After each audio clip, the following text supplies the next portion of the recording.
Yo, this is Lab 9 Diffraction with Jacqueline. Krister. Our TA is Susanna and our section number is A. What? This is part A. We're qualitatively looking at diffraction with a 160 micron slit. We started in the Fraunhofer region, so it looked like a sync function, and now Jacqueline is moving the detector closer to the 160 micron slit.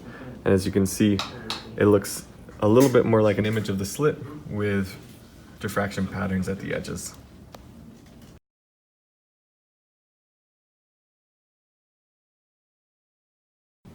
So we're looking at how the diffraction pattern changes in the Fraunhofer region when we change to different slit widths. So we're going to change to a 40 micron slit, and we expect that the sync pattern will lengthen out a little bit.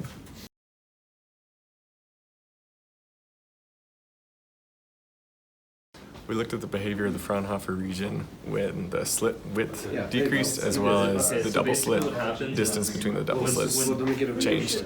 And the envelope of the sync function widened with decreasing slit separation, and the cosine oscillation inside the envelope increased with decreasing slit width.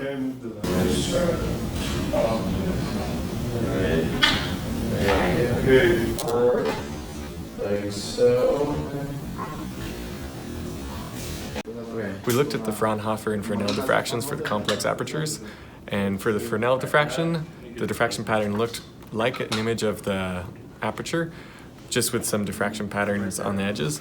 And then for the Fraunhofer region, there were diffraction tails anytime there was a hard edge.